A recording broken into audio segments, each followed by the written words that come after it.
tardes, bienvenidos y bienvenidas. Mi nombre es Mónica Romero. Algunos y algunas de vosotros y vosotras ya me conocéis, otros no. Pero poco a poco, durante esta campaña, nos iremos conociendo. Hija y nieta de mujeres trabajadoras, muy vivas y rurales.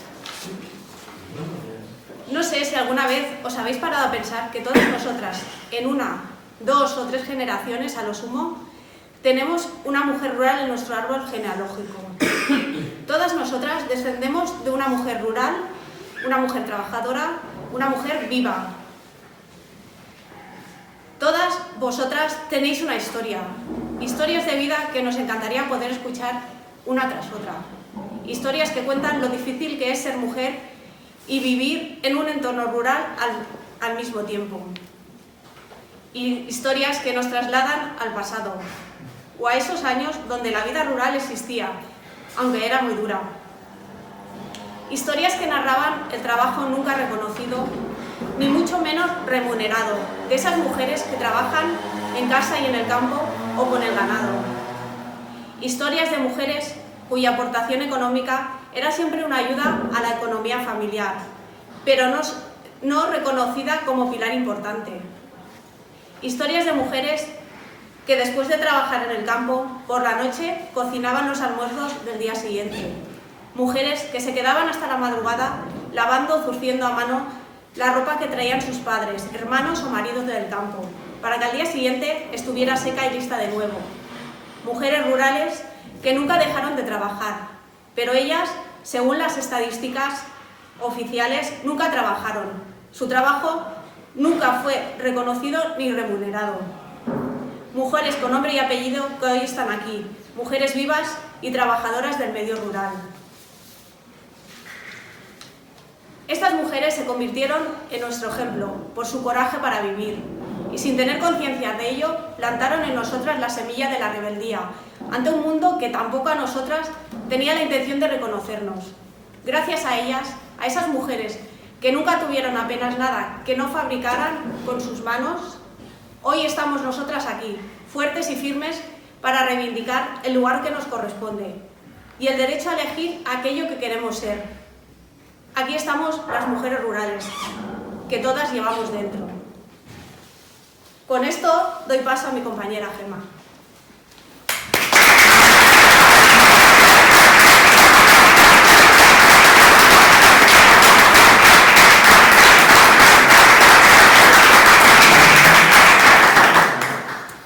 Una de esas mujeres que en un momento determinado decidió salir de su pueblo para representarnos en el Congreso de los Diputados fue Roser.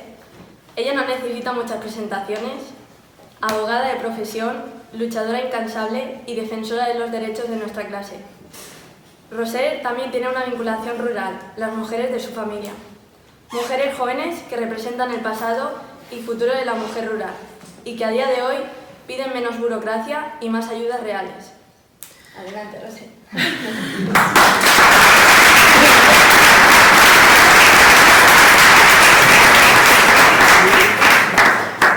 Bueno, lo primero de todo, muchas gracias. Empezaré dándole las gracias a Gemma, que no solo la considero camarada y amiga, sino que casi de esa parte de la familia que tendemos a elegir, como muchas otras de las personas que por suerte hoy puedo ver y encontrar en este acto. Así que os lo agradezco mucho porque desde luego me ha costado enormemente no ponerme a llorar conforme estaba haciendo semejante presentación. Por favor, que tampoco penséis que es para tanto porque desde luego acabaréis decepcionados si es así. Y por supuesto el gran descubrimiento que es Mónica, muchísimas gracias por estar aquí, gracias por tu implicación y por la presentación desde luego tan oportuna y más en zonas como esta para reivindicar algo tan profundamente olvidado como son las mujeres rurales. Así que muchas gracias porque considero que es fundamental que sigamos insistiendo en lo que menos se visibiliza en muchos casos. Dicho esto, hoy podríamos hablar de demasiados temas que tengan que ver y que nos afectan a las mujeres, pero me vais a permitir que me centre en algunos que posiblemente han sido un poquito más mediáticos en el Congreso y luego otros que están por venir. Haciendo un poco justicia a ese título que de algún modo todavía queda mucho por avanzar, pero no podemos negar que sí que ha habido determinados avances dentro de esta legislatura. Me parece que a nadie se le escapa que hace ya tiempo que vivimos en una situación de crispación constante en el Congreso de los Diputados. La realidad es que cada día que podamos poner la tele y sencillamente haya una referencia a lo que ha pasado en el Congreso, bueno, pues se suceden gritos, se suceden insultos y poco se habla realmente de la legislación que sale hacia adelante, etcétera. En ese sentido, romper un poco con esta barrera mediática donde parece que solo estén las cosas malas, creo que también forma parte de nuestra obligación. Allí, frente a una intervención de una mujer, podemos oír gritos constantes de cualquier tipo de insultos, algunos como bruja, que se lanzó hacia una diputada del Partido Socialista, o cualquier otro que realmente no tienden a grabar las cámaras, pero que hace profundamente insoportable poder salir allí, especialmente si eres una mujer. Ya los gritos de la derecha o pegando pataditas en el suelo o lo que sea, insultos constantes, bueno, que cualquiera estamos expuestas a eso, pero desde luego aquí parece que se note un poquito más. Antes de entrar en la materia propia que ha habido respecto a los avances relacionados con las mujeres y los derechos de las mujeres, y por la cercanía que he tenido, me permitiréis que haga un impasse respecto a lo que pudimos aprobar ayer mismo. Ayer mismo en el Congreso de los Diputados, además tuve la enorme fortuna de estar presente en lo que podríamos calificar de una ley histórica, al menos en el carácter que ha tenido hasta el momento, que es la Ley de Vivienda. Ayer por fin aprobamos la primera ley de vivienda que recoge la vivienda como un derecho propiamente dicho y además no lo recoge en términos patrimoniales, que lamentablemente en términos patrimoniales lo teníamos recogido desde hace mucho tiempo, en nuestro Código Civil desde 1889. Es decir, ahora por fin se le da una nueva vertiente a este derecho a la vivienda cuando se garantiza que cualquier persona pueda tener ese espacio, o se tiende a garantizar, porque luego veremos la realidad de la ejecución, especialmente en determinadas comunidades autónomas que ya se han declarado insumisas o que pretenden serlo. Bien, ante esto, desde luego, hasta el propio presidente del Gobierno ha verbalizado que se actuará contra aquellas comunidades autónomas que no la pongan en práctica. Y la realidad es que esto es un avance. Y una vez más vuelve a ser un avance que nos afecta también directamente a las mujeres, porque si hablamos de familias o núcleos familiares, en este caso que estén compuestos por un único progenitor, este único progenitor, por norma general, os sorprenderá poco saber que una vez más son las mujeres. Entonces ya hemos conseguido este pequeño avance donde, bueno, se elimina cosas como las mensualidades de agencias, se blinda más los alquileres de viviendas que son realmente la única vivienda que tienen las personas que están en alquiler, y de algún modo se trata de regular cualquier tipo de especulación. Además, con los avisos y en este caso con cada uno de los anuncios que ha hecho el presidente del Gobierno relacionados con el parque público de viviendas, donde sí que es cierto que cada vez y un poquito a la ligera parece que se vaya avanzando en este número de viviendas, pero la realidad es que ya tocaba hacer una apuesta fuerte y sobre todo ya tocaba dejar bien claro que al menos desde esta parte del Gobierno no se va a apostar por la especulación pura y dura. Esto supone que se prohíbe también la venta de vivienda pública a fondos buitres de la manera más restrictiva posible. Desde luego nos hubiera gustado que esta ley de vivienda fuera mucho más allá, porque se quedan fuera algunas cuestiones como puedan ser los alquileres vacacionales o directamente pisos turísticos. Sí que es cierto que las competencias ahí se reparten más y se hace un poco más difícil, pero la realidad es que ya empieza a abordarse este problema desde una perspectiva de derecho propiamente dicho, y será, estoy convencida, que el inicio para una verdadera política pública de vivienda.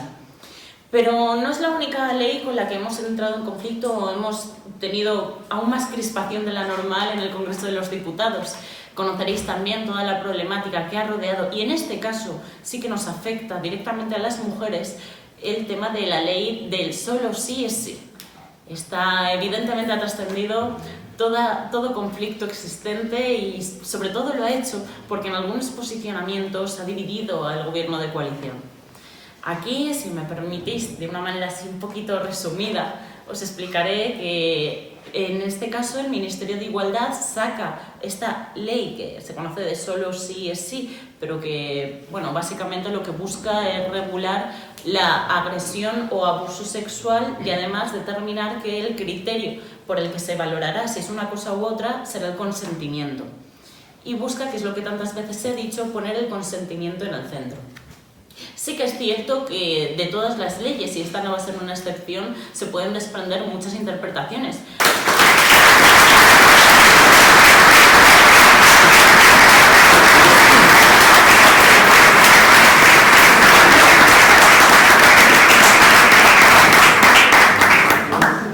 Bueno, com és pronte, si ha hagut alguna pregunta, puc aprofitar este així, Roser, per... Avant. Jo vaig a preguntar-te en relació a la nova llei de la vivenda, perquè ja estic llegint massa notícies en la qüestió de les persones que fan l'ocupació d'una vivenda.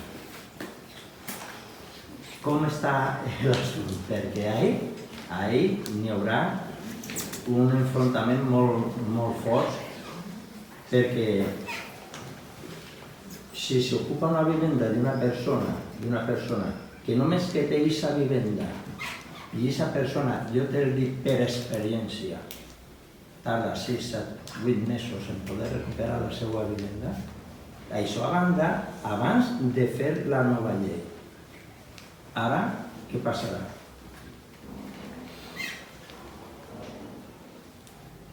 Voy respondiendo individualmente. Bueno, en primer lugar, es falso que esto vaya a dificultarse más a partir de la nueva ley, sobre todo porque se está hablando, tiende a regular aquellas viviendas que son no solo de segunda, sino a partir de la quinta, sobre todo, es cuando más se penaliza. Por lo tanto, decir que ahora va a ser más difícil en la situación que me has expuesto de una persona que solo tiene una vivienda, que le ocupa en la casa, el hacer todo el trámite judicial para que efectivamente se desalojen a esas personas es sencillamente falso. Es falso que haya más dificultad ahora que antes. Como mínimo, me parece que es importante aclararlo cuando se trata de viviendas particulares de una persona que además lo tiene como su propia vivienda. El trámite va a depender, desde luego, de las condiciones en las que se encuentre la persona, familias, etcétera, que están ocupando esa vivienda. Así que, desde luego, no será lo mismo cuando estamos hablando de que una mujer con 4 chiquillos pequeños ha ocupado la vivienda, que tiene unas condiciones de vulnerabilidad tremendas y que no va a poder salir de allí con una solución habitacional, que atención, es más, diría que en todo caso lo facilita, porque empieza a dar soluciones habitacionales por obligación que debe proporcionarles la administración. Esa es la intención. Yo lo he denunciado aquí, veremos la ejecución de la misma, porque en muchos casos compete a las comunidades autónomas. Veremos la ejecución, pero la voluntad, sin lugar a dudas, y así lo recoge la propia exposición de motivos, es esa. Perdón, pero cuando se hace una ley, pienso que el legislador debería de informarse o estar mejor informado, porque siempre pasa lo mismo. Desde oficina se trabaja muy bien, pero se pisa muy poquito la calle. Te lo digo por experiencia. Una persona que sea vulnerable, ahora entra en mi casa, que nada más que tengo yo mi casa, y yo me mamo y me tengo que ir y no tengo dónde estar ni vivir, porque esa persona que ha ocupado me ha quitado lo que en mi residencia. ¿Yo dónde voy? ¿Quién me protege a mí? A partir de ese momento soy yo el vulnerable. Esas son las cosas que el legislador no ve o no quiere en parte, y el problema, digo el legislador porque luego llega la hora de tener que intervenir su señoría, y como no está bien legislada la ley, entonces por eso no se hace lo que has dicho antes, no van al grano y dicen no, esto es así, y enseguida va afuera. Ese es el problema cuando se legisla, de no dejar las cosas punto por punto claras. Bien, vale. Yo no estoy de acuerdo en muchas cosas. Vale. Para empezar, no estoy de acuerdo en que el legislador, de algún modo, legisla un poco tocando de oído. No, no. Algunas veces sí, parece ser que sí. Yo no estoy de acuerdo. Vale, bien. No estoy de acuerdo Bien, porque bien. he visto el trabajo que hay detrás de una ley y desde luego el legislador, y podrías estar refiriéndote perfectamente a mí, además entenderé que no es el caso porque no es mi materia específica, No. pero es que sí que hay un trabajo detrás donde buscas informarte de todo. Decir que somos infalibles sería mentira, por supuesto, y lo he reconocido aquí, que respecto a la interpretación, en este caso de la ley de solo sí es sí, ya ha dado interpretaciones suficientes como para que se acojan a esa, y eso no es ni siquiera ilegal, es que es una de las posibilidades que da el hecho de dejarlo abierto. Yo no soy especialmente partidaria de encorsetar las cosas mucho, porque para empezar haces normas generales, y en el momento en el que tienes que ver supuestos específicos, no sé, nos seríamos un modelo más inglés, si quieres, a la hora de recoger estas especificidades. La realidad es que no es el modelo español, y la realidad es que cuando haces normas cada vez más específicas, lo único que estás consiguiendo son, bueno, pues excepciones a la norma general. Para eso es más fácil, y hablo de comodidad incluso legislativa, y de aplicación también, al menos algunas sí que hemos visto esta situación, tanto en el plano que lo has planteado de la ocupación de viviendas, como en el ejercicio profesional, como es mi caso. Entonces todo esto conozco los trámites y conozco cómo funciona a nivel de directamente como abogada, no precisamente como legisladora, yo digo, no es que sea mi materia prioritaria. Pero sí es cierto que probablemente deberíamos regularlo por lo que tú dices. Casos de estos puede que conozcas alguno, pero desde luego no es la norma. Y esta parte te la puedo decir también desde el Ayuntamiento de Sagunto y la perspectiva que hemos tenido en el Ayuntamiento de Sagunto, desde los demandantes de vivienda, todas las personas inscritas y censadas que lo estaban reclamando, todas las personas que teníamos inscritas y censadas en un techo propio para reconocer quién estaba ocupando una vivienda y qué viviendas se ocupaban, porque la gente normalmente viene antes a los ayuntamientos, aunque no tenga la capacidad de tener vivienda pública el ayuntamiento, que ya los vas derivando, pues mira, ¿no? Esto depende de consellería. Pero llega la gente allí con una realidad cruda y le pide al ayuntamiento, es que yo no tengo casa, ¿qué hago? Bueno, pues la primera respuesta es, en todo caso no ocupes vivienda pública en primera instancia, pero los bancos tienen muchísima vivienda. Esta es una realidad. Es que ya llega un momento que es por supuesto, la idea de que puedas ocupar una vivienda de una familia de clase trabajadora, que esa sea su residencia habitual, es algo que es infame y que debemos denunciar, por supuesto que sí. Probablemente haya que meterse para ver el procedimiento, de qué manera se debe contener más. Pero no vale que hagamos ahí la norma de decir, todo adelante solo por esa excepción. No, no, porque es que eso es la excepción.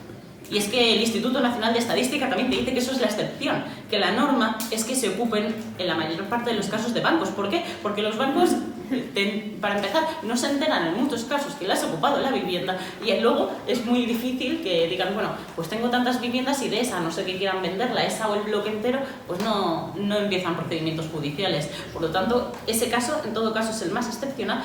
Que puede ser cierto que debemos regularlo para que tengan procedimientos más acelerados, porque eso es una situación que no apoya esta ley, que no promociona esta ley, que no la facilita esta ley y que desde luego no es lo que buscamos ni lo que deseamos. Desde luego entiendo que nadie de esta sala. Luego otros que tienen otros intereses, vale, pero que de algún modo se haga ver, como han hecho ver los nazis de Desokupa, y digo nazis con todas las letras que tiene esa palabra.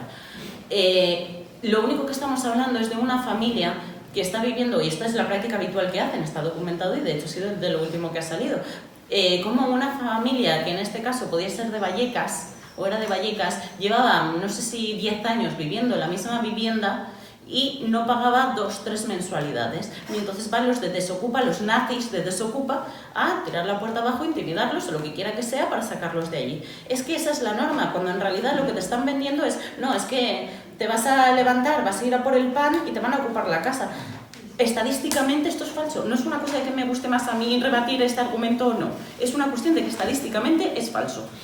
Por lo tanto, desde luego es el mínimo. Y aún así, sí que es cierto que es grave que le ocurra a una sola persona porque no debemos permitirlo. Y probablemente haya que buscar algún mecanismo que lo facilite en el caso de que se dé, es cierto. Pero desde luego, entendiendo que debemos priorizar qué situación de gravedad se está dando de una manera más habitual, esa entiendo que no sería la que priorizaría, a pesar de la gravedad del asunto. Pero es que estamos hablando de que a una familia la puedan tirar y además de esa manera por 2 solos impagos de renta o de mensualidad, es que eso es lo que se da como norma. Es que eso es lo que se da. No estamos hablando de la excepcionalidad más absoluta, insisto, es el INE, no soy yo, que refleja esa circunstancia que tú estás diciendo, que me parece que he dejado claro que es gravísima y que por supuesto habrá que afrontarla. Pero a nivel de priorizarlo, me parece difícil recoger una norma tan específica en esta ley y que además englobe solo eso, porque también lo intentó hacer en este caso Carme Chacón, cuando sacó su famosa ley de desahucio express. De algún modo también trató de enfocarlo en eso, pero la realidad es que no fue ese el resultado. Habrá que trabajar en eso en algún momento, sin duda, porque el hecho de que se dé un solo caso ya es terrible, pero el nivel de casos que se dan es significativamente más pequeño como para que podamos hacer la comparativa y mucho menos conforme está vendiendo ese relato, que tampoco me gusta la palabra, la derecha. Y lo podemos ver cada vez que hacen cualquier declaración y la gente diciendo eso, no, es que yo me he venido aquí o me he ido al pueblo a pasar el fin de semana y tengo miedo de que me ocupen la casa, normalmente patrocinado por empresas de seguridad o todo lo que tú quieras. Bien, yo tengo miedo de irme a Madrid al congreso y que la iglesia se inmatricule mi casa. Si es que si nos ponemos así, desde luego comparativas vamos a tener muchas y situaciones de agravios tenemos muchos, pero es cierto que eso es una excepcionalidad, tristemente no se regula, digamos, con esa prioridad o no se ha encontrado todavía la fórmula para hacerlo porque son excepcionalidades.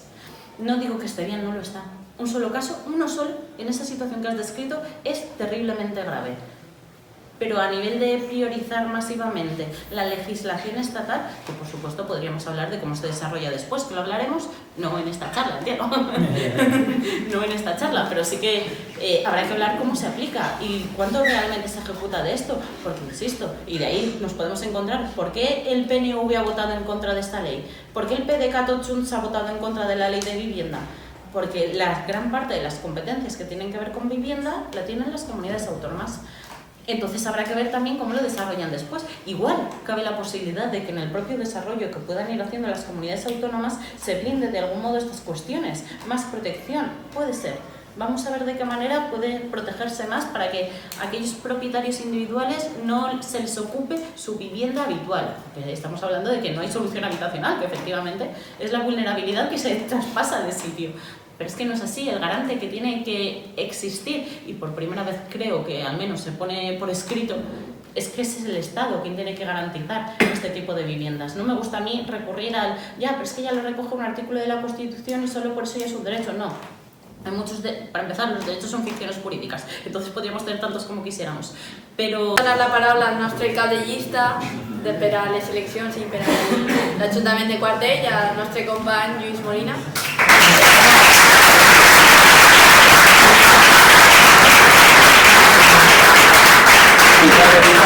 No me fa falta micro, tinc veu de baríton. La veritat és que Miguel se n'ha que haver quedat perquè ha sigut un plaer tindre a Roser, totes les coses que ens ha fet, nos ha sorprès molt mica. Gràcies a les tres i gràcies a vosaltres dos per haver organitzat aquest acte. Un acte en si que realment reflexa el que nosaltres anem a dur en aquest programa municipal, el feminisme. És important, molt important, que, com ha fet ressò antes vostè, els homes estiguem al costat de les dones. I sobretot en el nucli social nostre masclista. I no se trata de que aquests acudits que antes feien molta gràcia i que es deixaven com a norma, no se tenen que reprimir, sinó que se té que dir que realment ja no toca. I és una altra manera també de violentar a les dones. I això és cosa nostra. Això és cosa dels que som homes. I tenim que estar al costat d'ells. Per això és un plaer que aquestes dones estiguen així, han plantejat tot el que han plantejat i és un pilar nostre del nostre programa electoral, el feminisme.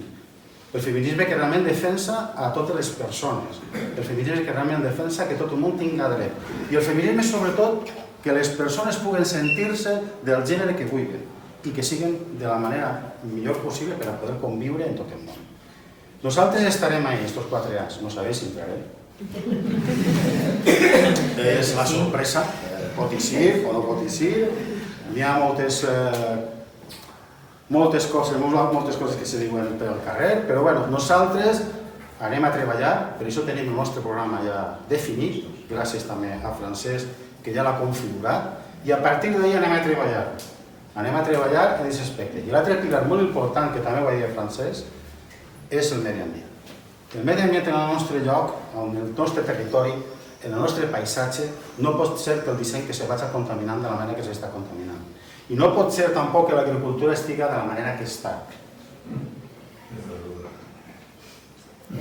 ¿Puedo continuar? Es que ya nos has dejado un poco... Miguel, Bueno, en aquest aspecte nosaltres aquests 4 anys anem a treballar en aquest sentit.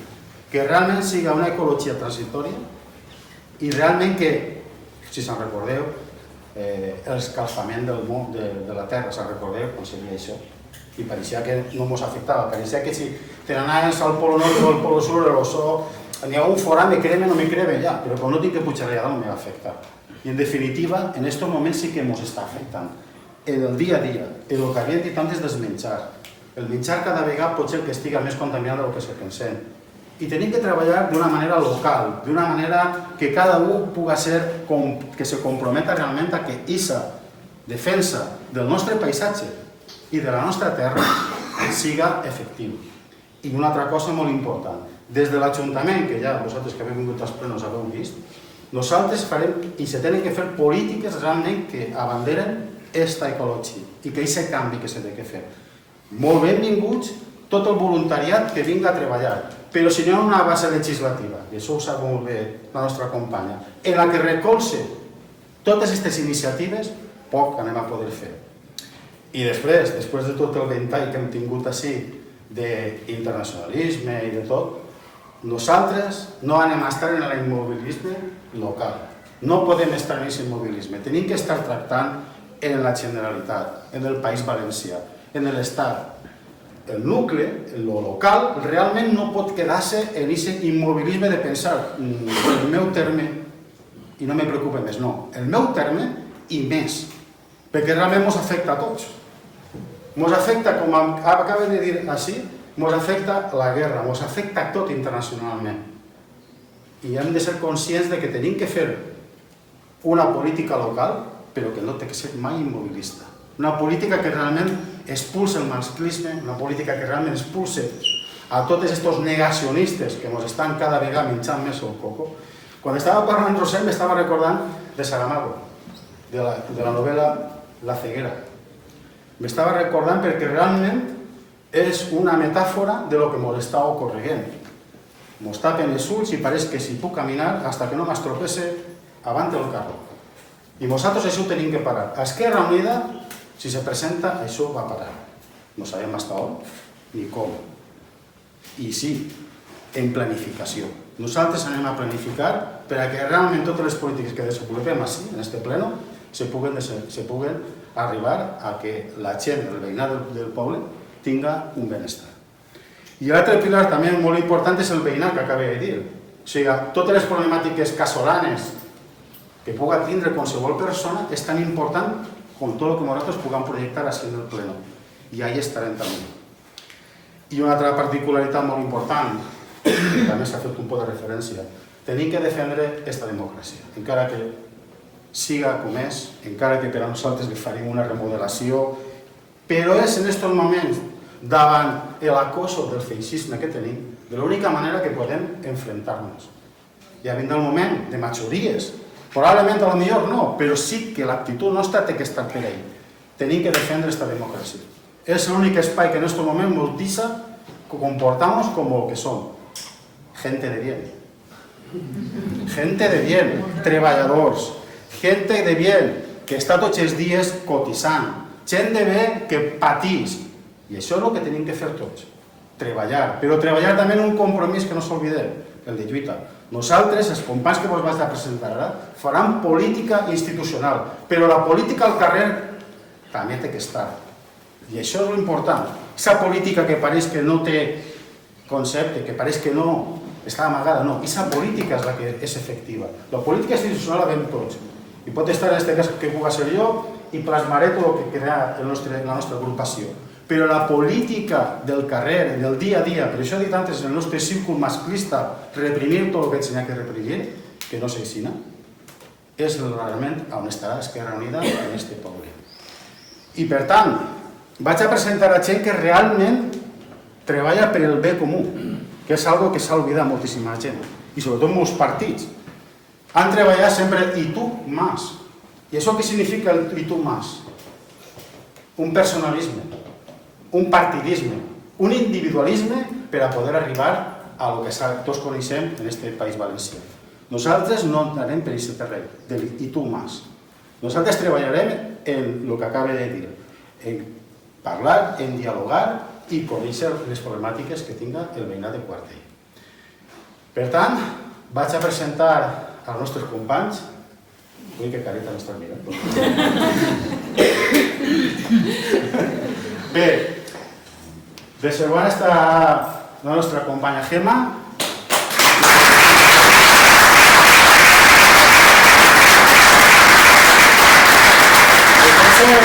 Alça't, home, alça't, per favor.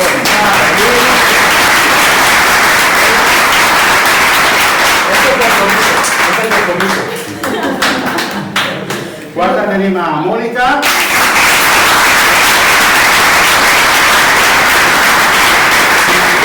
No utilice per estar Randes. ¿Dónde está Randy?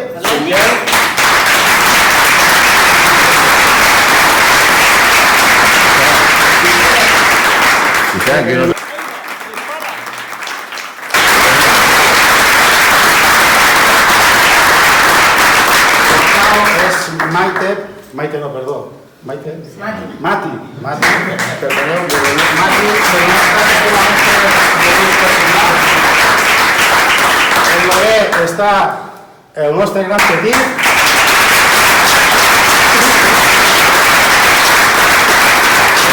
No sé si està per ell Sabina, que és la suplent, no sé si està, no crec que no està Sabina. Tenim també a Sergio. ¿Dónde está Sergio? Sergio.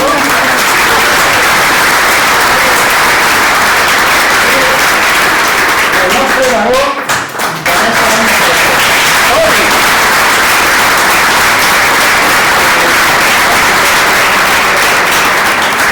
Bé, en definitiva, estem representant un treball que portem molts anys i en definitiva és un plaer que moltes dones hagin donat el pas. És important que elles mateixes se n'adonen que poden estar i deuen d'estar. I aquesta és la gran lluita que han tingut aquests anys endarrere. I ara, així de rasmar, que m'ha vingut el pensament, volem fer també una lluita contra el col·lectiu LGTBI, del recolzament i sobretot de que les persones d'aquest col·lectiu estiguen cada vegada més recolzades per les institucions, que no n'hi hagi aquesta marginació i que no hi hagi aquesta, com diria, no sé, la paraula no me ve ara, perquè havia de dir una burra i me vaig a callar. Però bueno, en definitiva, ahí estarem i esperem, per lo menos entra uno.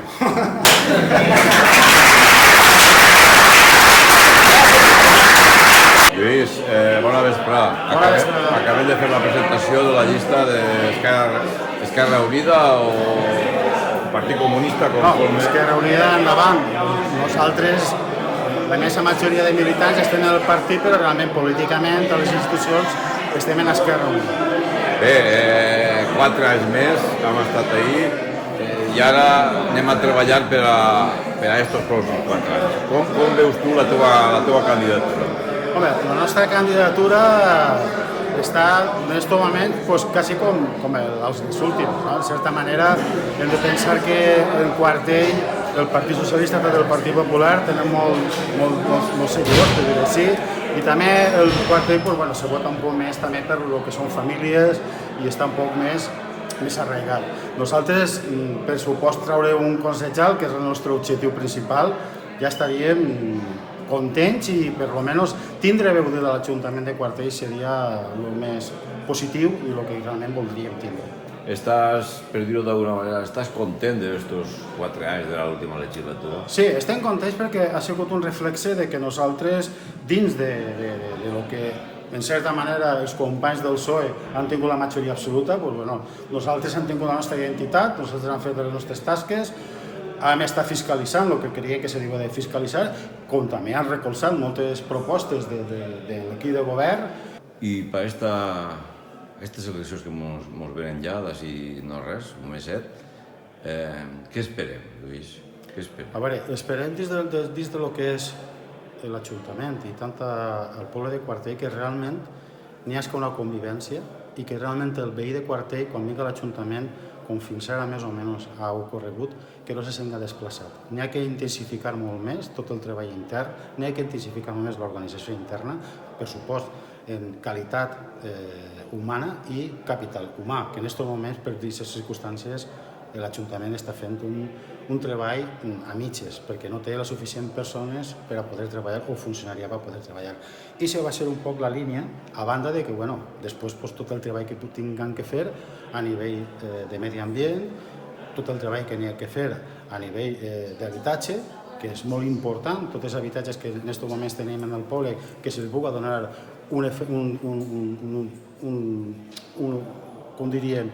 un usufructe social que se pugui utilitzar i que no hi ha cap problema. I bueno, més o menys aquesta va ser la dinàmica i per supost totes les problemàtiques casolanes, que se vol sol dir així, de la gent i dialogar moltíssim amb la gent per a que totes les problemàtiques li pugui donar una solució efectiva des de l'Ajuntament.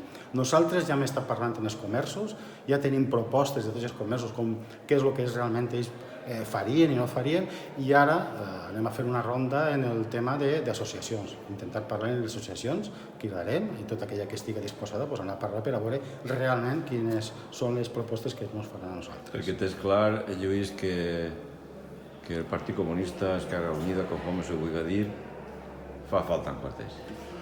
Bé, és un punt crític. Nosaltres no hem perdut la identitat. Nosaltres, així en el poble, per exemple, molta gent diu que per què no anem en el PSOE directament. Bé, no anem en el PSOE perquè nosaltres tenim unes identificacions d'esquerres que probablement no ens identifica. No és que treballem diferent a el que volem fer el mateix en el poble, sinó que la nostra identitat no la volem perdre. Nosaltres no és que siguem més d'esquerres que ningú, sinó que el nostre programa està més vinculat a la gent treballadora i realment a l'obrer. I probablement aquesta identificació, en aquesta legislatura, nosaltres no han topetat molt en el PSOE. Han tingut una convivència perquè tant les propostes que duien com les que duien nosaltres han estat més o menys quasi equilibrades. Però nosaltres no volem perdre la independència que tenim d'ideologia i per això anem sempre un poc soles, per dir-ho així. També se paga, en certa manera, també així, perquè el cúmul de gent i el cúmul de vots sempre és menor, perquè ha d'estar més conscienciat el ciutadà de votar-nos a nosaltres per aquesta lògica de treball.